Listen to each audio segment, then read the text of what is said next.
Hello everybody and welcome once again to the Everton show. Well, what a night of Capital One Cup drama we've got to reflect on this week. A week in which we also said a final farewell to a club legend. This is what we've got for you tonight.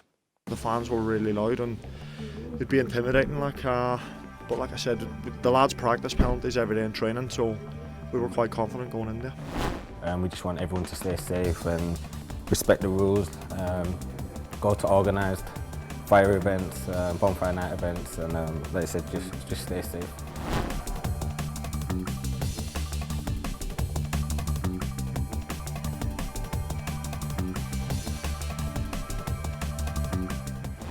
It was amazing. I scored 3 goals from right midfield but couldn't hit the target for 6 games up front. But I think that was more about the service.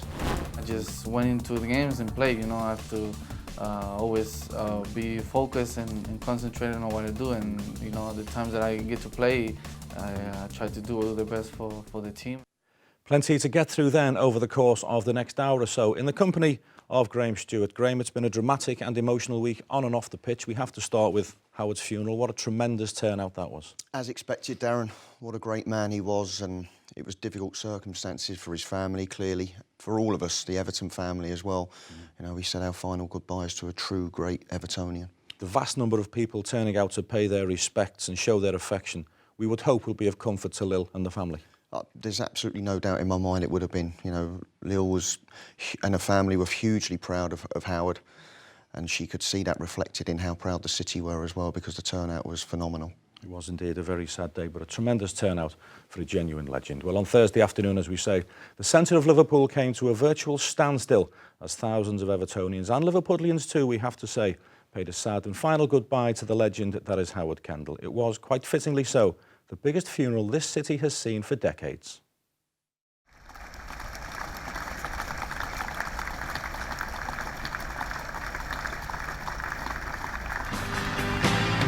And I guess that's why they call it the blues. Time on my hands, could be time spent with you.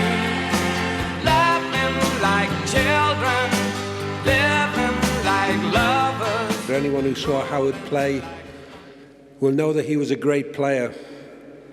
And managing our club 3 times and winning 7 trophies, he was truly an Everton legend. More importantly, he was a lovely man.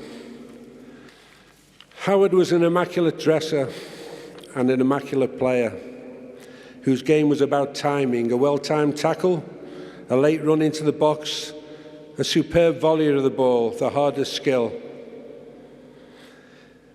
For once, Howard, you got your timing wrong, my friend. You've left us way too early. Everyone talks about the game at Oxford where Adrian got the equaliser, about a turning point.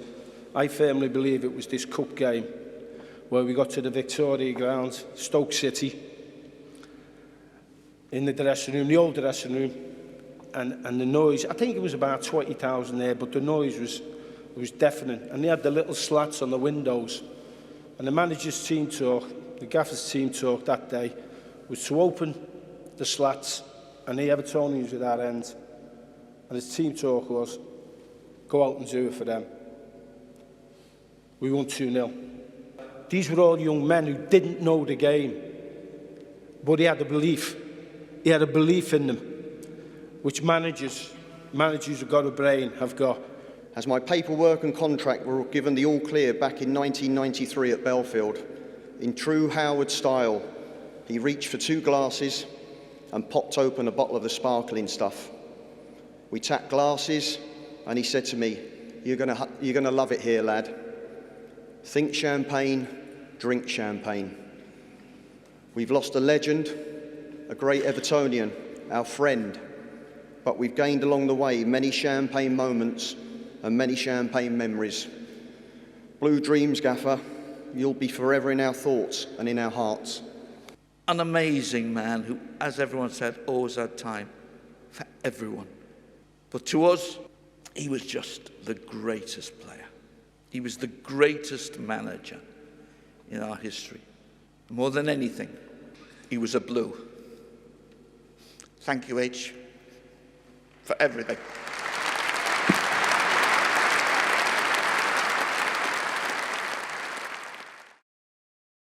An emotional afternoon for all who were in the cathedral, I can tell you, but it was a fitting tribute to the great man. Well, the result against Norwich City on Tuesday night would certainly have met with Howard Kendall's approval. The League Cup competition, of course, played a big part in Everton's mid-80s resurgence under the great man, and it would be fitting to go all the way this season, wouldn't it? It took penalties, though, to see off Norwich City on Tuesday night, and this is what Roberto Martinez made of it all. I thought it was one of the best cup ties that I've been involved in terms of the quality of the play. I thought Norwich were fantastic. I think they deserve a lot of credit. I think what they brought in the game was a very strong technical performance. They kept the ball really well. They were well organised. They pressed extremely well with numbers, and in our side we had to show incredible concentration, incredible focus, and be patient. When you concede a goal from a dead ball situation or set piece, it's going to be an uphill mountain. But I thought we showed an incredible character, great personality, and probably we created the best chances, even in a game that both teams had chances. Both teams were built to score goals and try to get through, and that's why I thought we saw such a fascinating cup tie. Coming from behind again in the competition says a lot about our character, that doesn't it? It does. Character and obviously the concentration levels of everyone, because the three subs that they come on, they're ready to add, they're ready to help, they're ready to change the way of playing, which I think caused Norwich bigger problems. And that flexibility that we have in the squad is exactly what you need if you want to be successful in every competition over the course of 10 months. But I thought the crowd was fantastic as well. You can feel the emotions, but we all pushed in the same direction, and probably Gladys Street was at his very, very best, showing the magic and the sucking powers that they are so fitting after the week that we had with Howard Kendall passing. Well, every cup win needs a hero, doesn't it? And Everton's man of the moment on Tuesday evening was a young Spaniard who's been waiting patiently for his chance. This is Joe Robles. Very happy, not only for me, for my teammates. We need win this game and think for the next round, and it's important for us. You played 3 games in this competition now. How much are you enjoying it? Yeah, too much. I need play, of course. The goalkeeper is different situation, but it's okay. I work every day. It's my job, this game, and think for the next game. And at the end there as well, the penalty shootout, all the Everton fans behind you. How did that feel?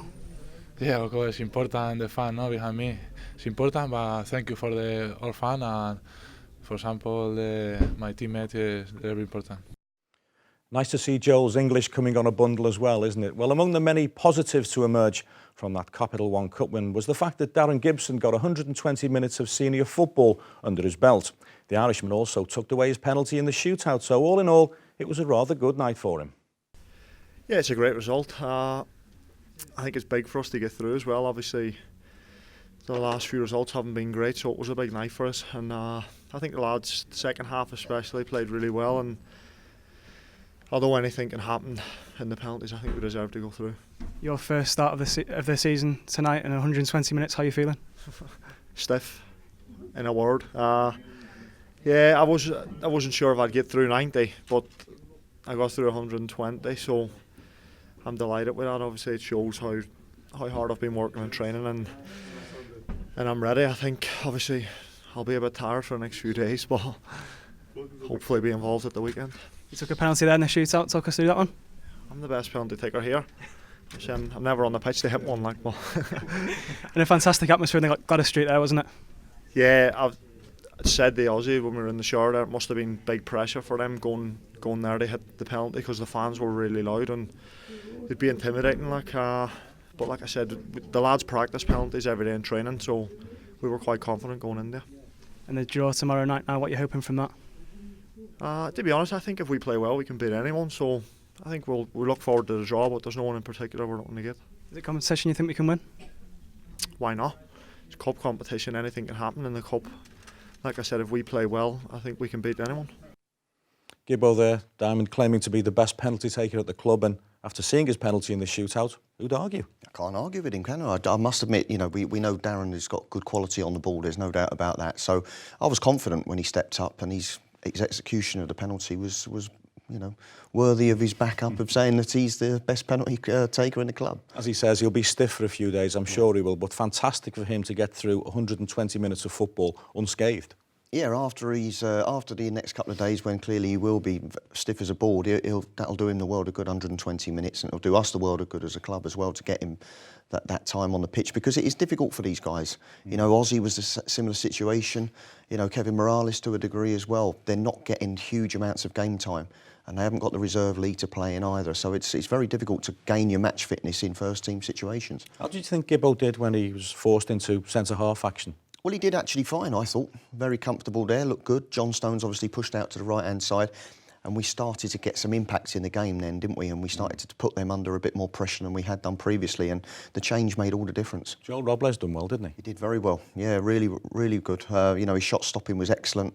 You know, clearly when it came to the penalty shootout, we were hoping that Joel would produce the goods for us, and he certainly did that. And his English is getting better as well, as I say, which is the important thing, especially for me. Well, that's just about it for part one of this week's show. Coming up after the break, we'll have a look at the under-21s. We visit a firefighting initiative, and Diamond goes horse riding.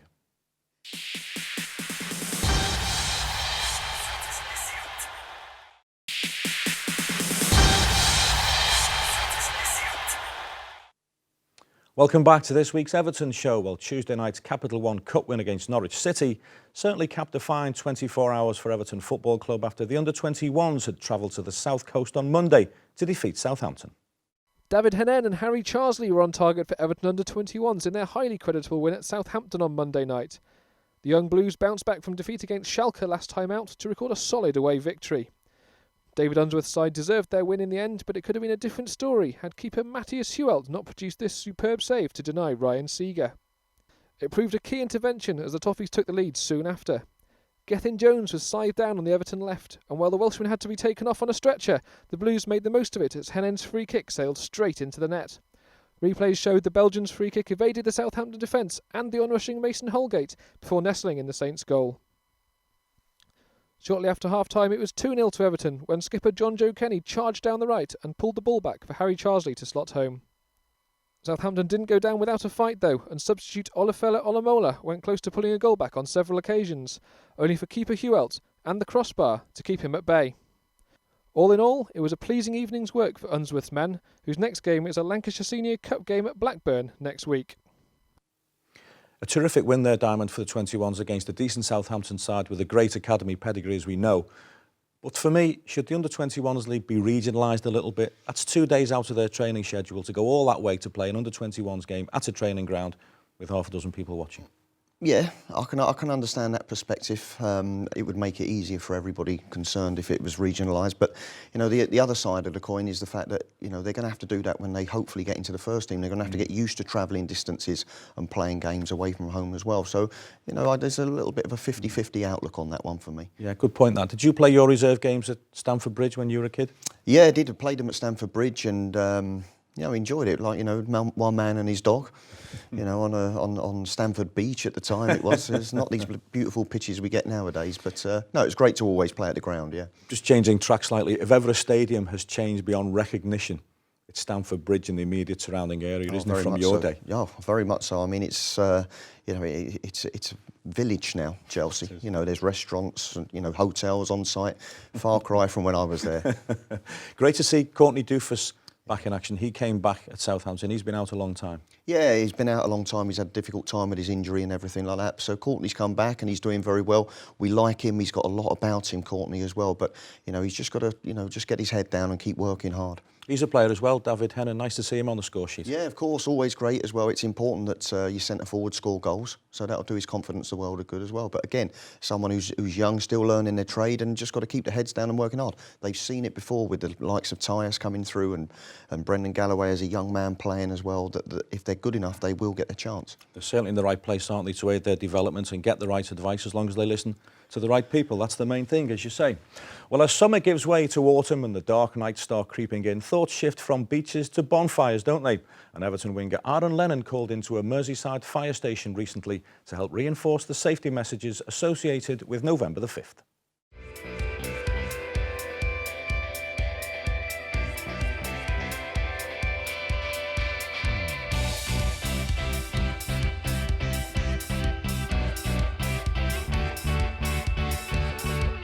come to the fire department. They showed me around the van, the equipment, and basically taught me through what they do on bonfire night and basically their daily work, and it's unbelievable. So he said anyone who's going to jump in front of a fire and put their lives at risk to keep everyone safe, it's such a great job they do.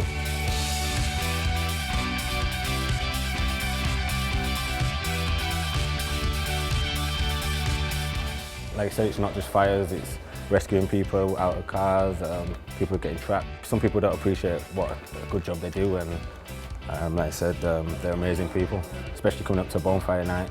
We just want everyone to stay safe and respect the rules, go to organised fire events, bonfire night events, and like I said, just stay safe.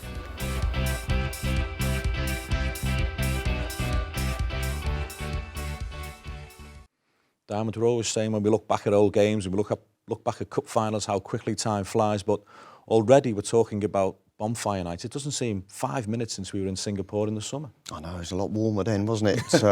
But no, I mean, it was a good pre-season, really enjoyable. But you know, the dark nights are rolling in, and this is where we've got to get head down. It's an important time of the season now. You know, we're coming up to back end of October, early November. There's some difficult fixtures coming up, some winnable fixtures though. You know, we always say there's no easy fixtures in the Barclays Premier League. Certainly the few that we've had so far have certainly been tough ones.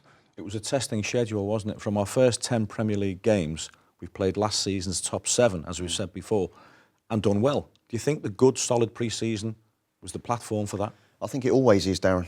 I think if you get a good pre-season under your belts and you've got people who are fit and strong, you know, it's going to stand you in good stead for the dark winter nights, as it were.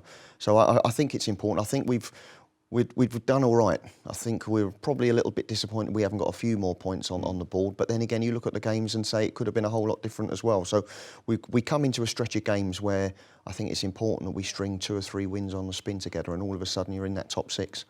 Fair play to Aaron Lennon, dressing up as a fireman. You must have had to do stuff like that when you were a player. I'm sure I did, but my memory's not the best, Daz. But I tell you what, since you've given me this ambassador role, you've got me doing all sorts. So no doubt I'll be dressed up in something or other in the next few weeks. Christmas jumpers at the end of August, wasn't it, to launch the Santa Yeah, Dash? it was. Yeah. Halloween coming as well. I might dress up for that as well. Keep your phone on. Aaron Lennon, how's he done? He's done fine. He's done exactly what we expected him to do, I think. We got a taste of what he was all about at the back end of last season. And he's a man who I still think can have a big impact on Everton Football Club. I think there's more to come from Aaron. I think we all know the work rate and the shift he'll put in for us on that right-hand side. He'll never let you down. Works his socks off. All the Evertonians love that. But I think he can do more going forward as well. Plenty of experience as well, hasn't he, at the top flight? Well, good to see Aaron Lennon there doing his bit for the local community. But he's not the only one. The Diamond has been out and about this week too.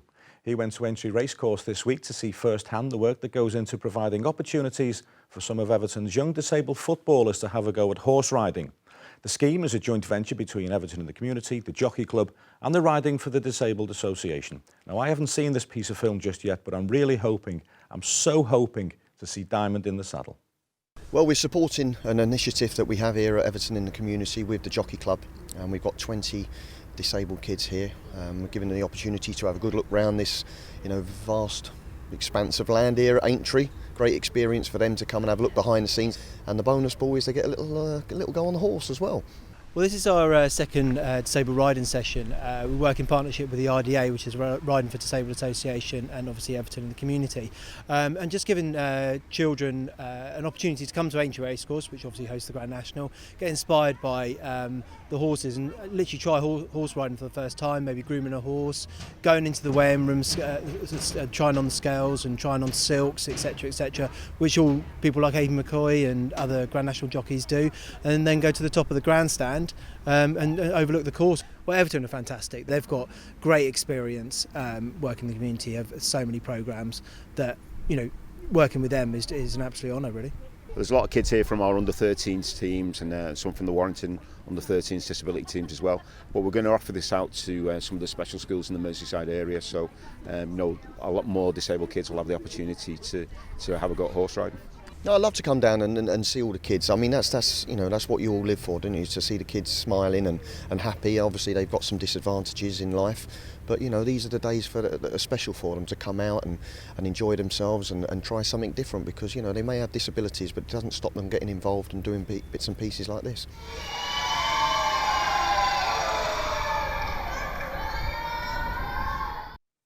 It didn't happen, Graham. Why didn't you get in the saddle? Scared of heights, Daz. I'm daft, but I'm not that daft, Darren. Seriously, I know what those animals are like. I didn't so much want to see you ride as see you fall off, to be fair. No, thanks for that. But that looked a great initiative. It was very good, and it was enjoyable. You know, the kids had a wonderful experience there, going down and sitting in the jockey's room and trying on the silks and what have you. So, and then to go out and ride the horses, they had a nice bit of lunch, and then up to the grandstand to see, you know, Aintree itself and where the Grand National takes place. They had a wonderful day. We say it week in, week out, but the staff associated with Everton and the community do such a terrific job to provide opportunities for kids like that. Yeah, and unfortunately the three of us, you know, Sharpie, Snods and myself, we get to see it on a regular basis. So there's so many unsung heroes at Everton Football Club and people who put so much time and effort into all these initiatives and schemes, and you reap the benefits. Certainly the kids did that day. One of the big benefits is just to see the smiles on their faces. The kids really enjoy it, don't they? Yeah, they really do. You get a few cheeky ones along the way, you get all sorts. But, you know, it's great. You know, as I said in VT there, that's what you live for as an adult, to bring children up of your own and to see other kids having fantastic experiences and times with a big smile on their face. It makes it all worthwhile. Not the first time you've been to Aintree, either. You like your horse racing, don't you? Well, I kind of do. I never used to, actually. But, Really? you know, I think it's since I've met Snods that he's introduced me to the joys of horse racing. We actually, funny enough, we went there the day before. Took the girls there for a nice little afternoon out, and it was very enjoyable, yeah. A lot of players are into their horse racing, aren't they? They are, yeah. I mean, they're keen interests. I mean, you know, Sir Alex Ferguson, Michael Owen, people like that, probably two of the most famous ones who have got a huge interest in horse racing. Any other sports tickle your fancy, Diamond? Yeah, you give me too much stick for it though, don't you? I love my speedway, Darren. I'm a motorbikes man, me. I love the bikes. I've been brought up when I was in Wimbledon. I used to go down to Plough Lane and watch the speedway there with my dad. And you know, luckily enough, through time, I've met a lot of the speedway riders, and you know, had some good times. They're brave lads. It's not just a passing interest for you. You know your stuff, don't you, with regards to speedway? Yeah, I do. I probably know more about speedway than football. But no, it's a terrific sport. It's very, very dangerous, and unfortunately, you know, got some desperately sad news 6 weeks ago. A good friend of mine, Darcy Ward, you know, crashed in Poland, and unfortunately is now facing the rest of his life in a wheelchair. He was a talented boy. He was a very talented boy. It was a case of when he was going to be world champion, not if. It is a dangerous sport, as you say. Well, that wraps up the second part of this week's show, but don't go too far away, because after the break it's our popular big interview slot, and this week we sit down with the former Blues defender, midfielder, even emergency centre forward once, Steve Watson.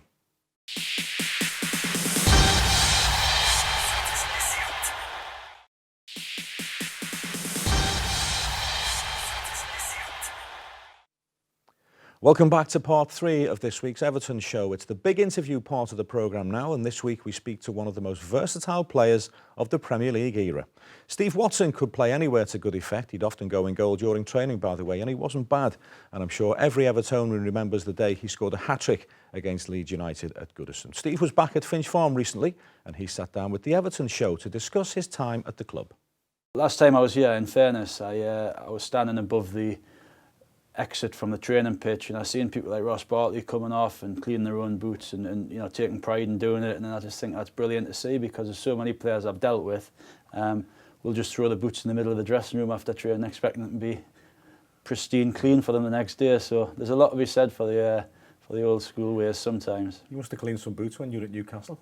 I did, yeah. I cleaned Gavin Peacock's boots and 2 or 3 lads that actually weren't in the first team. But Jim Smith wouldn't allow me to skip me jobs. I was doing them on a Friday afternoon before I played on a Saturday. So yeah, as I say, that I'd like to think that that's played a big part in how I've grew up. When you look at the academy side of Finch Farm, it's a world apart. Some of those kids, God love them, probably wouldn't know where to start with a pair of boots and a brush. No, exactly. Well, saying that, they don't have leather boots anymore, so they're a lot easier to clean now. You just splash a bit of water on them.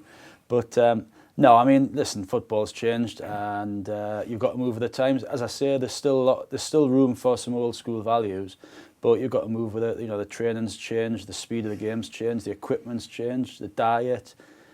Everything's changed in the game, and you've got, as I say, if you get left behind, you'll find yourself struggling to get work. So you've got to adopt that mentality where you're moving with the times, but also put your own stamp on the game. You've been doing some coaching since you finished your own playing career. It's a pretty precarious occupation, isn't it, these days? It is, yeah. I started at Huddersfield where I was with the development team. I moved up to first team coach. We had a really good spell there. I was predominantly doing the defensive side of it. I was working with a defensive unit, and we managed to set a football league record for most unbeaten league games. So, and just missed out on promotion twice. Ultimately, the second time it cost us our jobs there. Moved on to Birmingham, completely different challenge. Financially, it was unsecure. We had no real relationship with the chairman or the board. Well, the chairman was in prison. So, it was a struggle to get players in and to do the financial side of it, but it did teach us a lot, and me a lot, about the lower divisions. We had to shop lower down in the conference and the second and the third division. So I'd like to think the next job I get, wherever it may be, I've sort of witnessed every single part of football now. I've been shopping in the lower levels. I've been coaching at a good level with Huddersfield, and I've obviously played in the top flight in every position. So I'd like to think I'm well equipped to coach or manage now. Still want to get back into it, Steve, the coaching? I do, yeah. I enjoy doing the media. I enjoy events, but it's the pitch where I'm most comfortable. It's dressing room environment. It's amongst the lads, and is that what you miss the most? Yeah, I think when you finish playing, especially, I've been very lucky with two of the clubs I've been at. Everton's obviously one, and Newcastle's the other, with having magnificent squads, not just ability-wise, but just as a group of people. I think most of our success at Everton, or relative success, when we sort of finished fourth and we got Champions League qualification, that was a lot down to the squad of players we had. You remember, you were there, the mentality we had was to run through brick walls for each other. We were very well organised through the manager and the coaches, and we were all best mates. And we didn't have any superstars. We had a lot of very good players, but we had no egos. And as I say, we finished as high as Everton's finished in the past sort of 10, 15 years that year. And I left you in the Champions League. I don't know what happened, but yeah. So that, and I think that's a big part of coaching and playing. Just to have a dressing room that's got a great spirit, no egos, and a great camaraderie. And I think that's one of the main things I would instill into any team I coach or manage: a good dressing room. It needed to be, didn't it? Because we finished fourth from bottom the previous season, then lost Wayne Rooney. Around about Christmas time, we lost Thomas Gravesen, but the lads left behind just kept winning football matches, didn't they? Yeah, we were hard to beat, which was obviously I think that's the main thing. Any team that isn't sort of blessed with hundreds of superstars or tens of superstars like your Cities and your Barças and your Chelseas, any team that's not like that, I think they've got to set up initially to be hard to beat. That's maybe where Everton's start last season wasn't as good as it should be, because Everton the season before played total football and caught out a few times at the start of last season with maybe not having that mentality. And I think as the season wore on, the games I went to, you found that. And I think with the new players you brought in, with that mentality and the way you finished, Everton could have a really good season again. Do you still see some of the boys of 2004, 2005? Still speak to them quite a lot, yeah. So we remain very close, which we were always going to. I could see any member of that squad now and go and have a pint with them in a chin wag, and it would be just like old times. Last game I was at, I had a good chat with Ozzy. I've just bumped into Hibbo here. Keep in touch with Kev Kilban, Gary Naismith, Davey Weir, Stubbsy, Unzi. Big Dunk. We had a great squad that's always going to always keep in touch. Scored a hat-trick for Everton as well, Steve. Not many people do that. No. Not with a number 2 on the back, but incredible day. And I was playing right midfield at the time, and like my time at Newcastle, I played most positions for Everton. It was amazing. I scored 3 goals from right midfield, but couldn't hit the target for 6 games up front. But I think that was more about the service, probably. But great times. Funny enough, I played the game I was mentioning before against Man United as a left back. and Ronaldo was playing on the right, and I'd been playing right wing most of the season, so that was a bit of a change. But that was probably one of my biggest strengths, being able to be versatile, and I think obviously that's going to help me coaching, because I can speak to virtually anybody about any position and actually have the experience to tell them as it is. Just trying to think players you would have played against. Gareth Barry for sure. He's still going strong. Yeah, I played with Gareth. Gareth was 16, 17-year-old when I went to Aston Villa. He was a left-sided centre-half then. Always going to be a great player, unbelievably calm on the ball, and somebody I just love watching play. Keeps it simple, technically brilliant, great vision, great range of passing, and he's a top guy. So, I'm delighted that he's came to this club. And Ozzy's still going. Ozzy's still going. I love the way Ozzy's career has gone, because that's something I would encourage any young player to do that was on the verge of being involved in the first team. Ozzy done it the way, the right way. I think he went to Carlisle, went on loan as a young lad. He was quite small in stature. He went up there and he came back a better player. He came back a bigger lad, a stronger lad, a tougher mentality, and he hasn't looked back since. And he's been rewarded with England accolade, and he's one of the best guys you'll ever meet.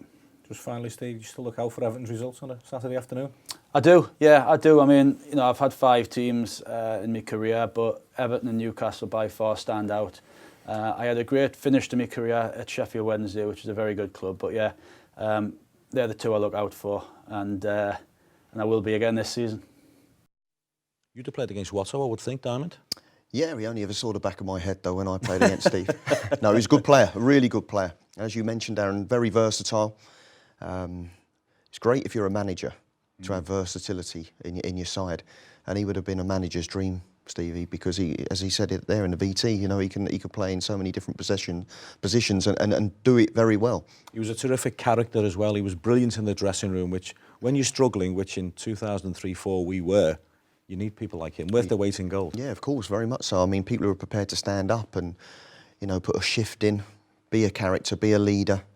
And Steve was definitely one of them. I've met him a good few times, Steve, and he's a really good kid. It was funny when he scored his hat-trick for Everton against Leeds. He popped in the 3rd goal, ran across to the bench to celebrate, and David Moyes grabbed him and said, "You've got 2, Watto. Go and get your hat-trick." And Watto said, "I just did." It's great, isn't it, when a manager's taking a note of what you're doing, eh? Too focused on the game, Moyes, as always. Can you suffer sometimes from being a little bit too versatile? I think you can, yeah. I think you can, definitely. I mean, I did it in my career as well. I played right midfield, centre midfield, left midfield, just off the front man, up top with Paul Rideout at times. I started off as a right back. I even played, I think I played against Thomas Brolin once again, as a left back. A World Cup player, no less. Yeah, World Cup player, a left back for us against Leeds at home. Just, purely through circumstances. But, you do all that and you can put yourself a decent shift in as Steve did. But I think you can then become, labelled as a versatile player. But, well, what do I do then? Where does Graham Stewart play? Where does Steve Watson play? And so if ever you're looking to be bought or picked for an England squad, for argument's sake, or something along the lines, and say, well, who is he? Where does he play? What's his best position? Great if you're at the club and the manager, has got the luxury of knowing that if somebody pulls out on the right-hand side of midfield, you can put Steve Watson in there, and then your centre forward goes off injured, we'll put Watto up there. It's great as a manager, but I think you can get lost as a player as well. You can sometimes slip between 2 stools, can't you? Yeah. If your replacement comes in and does brilliant and is a natural right back, yeah. Where does Watto end Exactly right. I mean, Wayne Rooney's a prime example at this moment in time as well. We've got people talking about him playing in midfield. The lad's a centre forward. Watto came out with a great line that 2005, when we finished 4th, we were hard to beat. And it was the same under Joe Royle, wasn't it? It was, yeah. I mean, when Joe came into the club, we were getting beat far too easily. That was the first thing that himself and Willie Donaghy spotted. We were too soft. We certainly weren't soft a few weeks after he'd arrived, that was for sure. And he's absolutely right. If you can't go and score, I mean, Steve would have played in a Newcastle side that could win games 5-4. If you haven't got a side like that who can score 5 goals a game, you've got to make sure first and foremost you're hard to beat.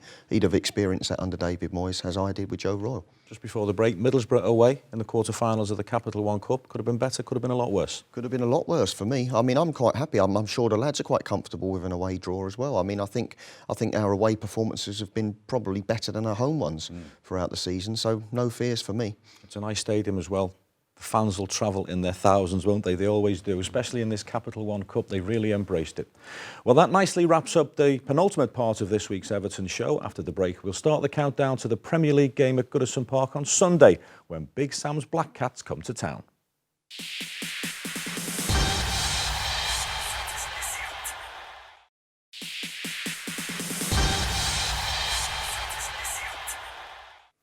Welcome back to the fourth and final part of this week's show, and after the drama of the Capital One Cup on Tuesday, it's back to the Premier League on Sunday and the visit of Sunderland to Goodison Park. The Black Cats won at Goodison last season. They won the season before as well. Surely it won't be a hat-trick on our own turf, but Sunderland Diamond will be buoyed by the Tyne-Weir derby win last weekend. Yeah, it was a good victory for them. You know, it's always a difficult one, isn't it, when a new manager goes in and somebody, especially somebody like Big Sam, who, as we talked about in the previous show, part of the show, was very good at organising teams and making them difficult to beat.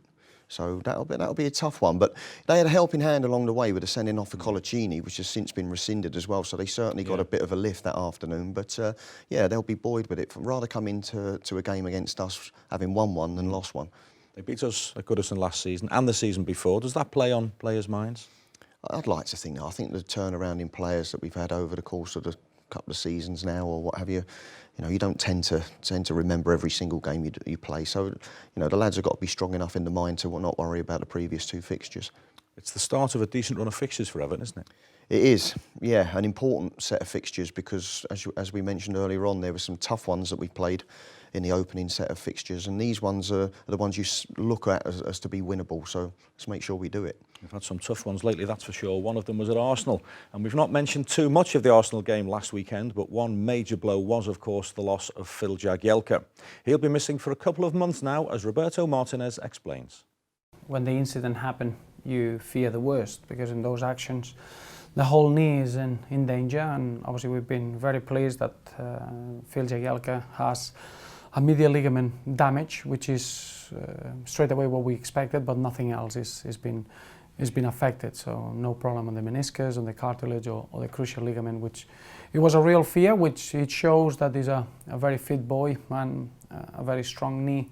So we're looking forward to getting back as quick as we can and make sure that he has a good period to regenerate, refresh, because he's played a lot of football in the last few seasons, and that's going to be a period that I think is going to extend a very good return and making sure that his level is back to where he's been. Looking at an injury of that nature, is it a period of perhaps up to 2 months on the sidelines? Well, we don't know. It's impossible to tell now. It's too early. I think what is very positive that it's only the medial ligament, and we had a few players with the same problems, and we had no further worries after the treatment has gone really, really well, and we expect that Phil Jagielka, the way he is, we're going to monitor him week by week and have a clear idea when he can come back.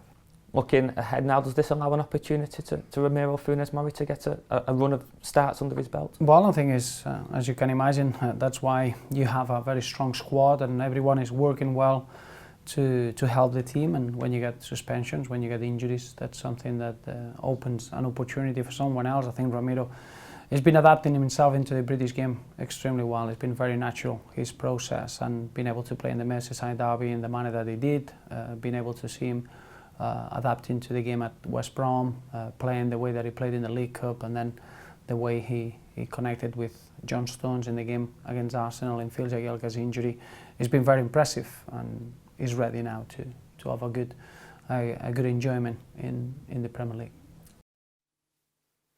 Diamond, undoubtedly, that's a bitter blow for Everton Football Club. Any team in the Premier League would miss someone of the quality, the leadership of Phil Jagielka.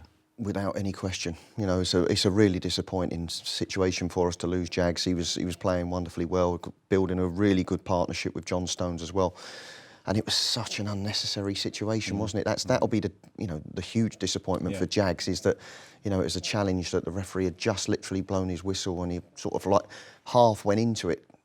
And that's probably why he got the injury, because he sort of half went into it. So I feel for him because, he was playing some really good stuff. We'll miss his organisational skills against one of Big Sam's teams, won't we? We will. Yeah, there's no doubt about that. You miss your captain. You're always going to miss your captain in big games. But, you know, in Nuno Morris, we've got somebody who's stepped in and I think is looking really bright for the future. And we'll hear from him very shortly. Well, Roberto Martinez always keeps his cards close to his chest with regards to team selections, quite right too. But based on what he was saying earlier, you'd expect Ramiro Funes Mori to be in his starting lineup on Sunday. The Argentinian has really caught the eye since coming to Goodison and he's looking forward to an extended run in the first team. Well, it's been great, you know, for me. Coming to another country, another cultures, I think it's been great. You know, the team have always make it simple for me, so it's grateful to be part of Everton. Has it been easy for you? Has it been easier than what you thought it would be, settling in and playing games and getting used to the style of football over here? I think nothing is easy. I mean, the adaptation has been good for me. You know, I've been getting some playing times. You know, this short time that I've been here. So obviously, it's not going to be easy. I think I need to keep adapting myself to the Premier League, and I'm doing good. You know, practicing hard and you know, like I said, like the player, the manager, they're making me feel comfortable. So I think I'm adapting real quickly. Coming from Argentinian football, what have you noticed as the big difference to English football?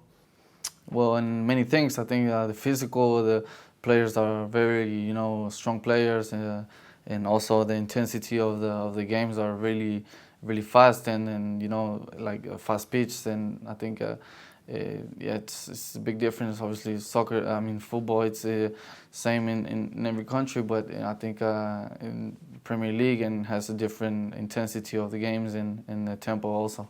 You've been thrown into some big games as well, cup matches, the derby match against Liverpool. You've had to learn quickly, haven't you? Yeah, I think well, they brought me to Everton for that. You know, it's no time to think about playing or not. I just went into the games and played. You know, I have to always be focused and concentrated on what I do. And you know, the times that I get to play, I try to do the best for the team and for my teammates also. It seems likely now you might get a run of games in the team. Disappointing news with the captain, Phil Jagielka. He's going to spend, could be up to 2 months on the sidelines. That for you, though, gives an opportunity for you to play? Yeah, I think obviously it's disappointing now. Injury for Jax. I think it's a great player that we lost. Captain, you know, he's always the voice command. So hopefully, you know, if it's my time to get some playing time, then I will do the best, like I said, for the team. Unfortunately, you know, Jax got injured in that unlucky play. So you know, I wish him and we wish all our teammates to have a good recovery. Just talk about off the pitch now. How have you settled in terms of adapting to a new lifestyle, a new way of living, the English culture? Well, it's very hard, you know. The weather, it's cloudy and rainy, but you know, but I really love England. I mean, my wife and I have a son, so they are really settled here in England. So I think we get along, you know, to be in a different culture, because you know it's totally different. Because I say it's cold, but you know we'll get used to it. And so far we've been here and we like it a lot.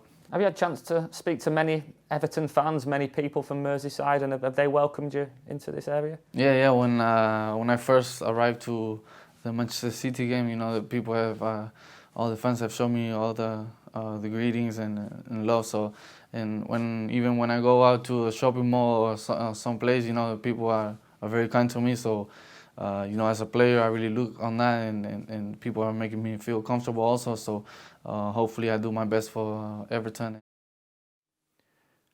Diamond, before we speak about Ramiro, the front cover of the programme's done it again. Big Ron was on the front against Liverpool and scored. Nazy was on the front against Chelsea and ran amok. Ramiro's on the front against Norwich and gets man of the match. And he's done well, hasn't he? He has done very well, really well. It's good to have a left footer as well. You know, it's a nice balance to have. And he looks strong. He looks, you know, he's going to be hopefully dominant in our box, and certainly, you know, gauging from the other night, he looked dangerous getting himself forward as well. So if we can get that quality in the box from corners and set pieces, hopefully he'll be a real asset for us. People have said Ramiro Funes Mori looks like a proper defender. What do they mean by that? I think there's, you know, he's a sort of old-fashioned type centre half, whereby they're just prepared to smash it in row X if it comes to it, you know. And there's nothing wrong with that at times. I mean, you've got somebody alongside him like John Stones, who's an absolute Rolls Royce of a player.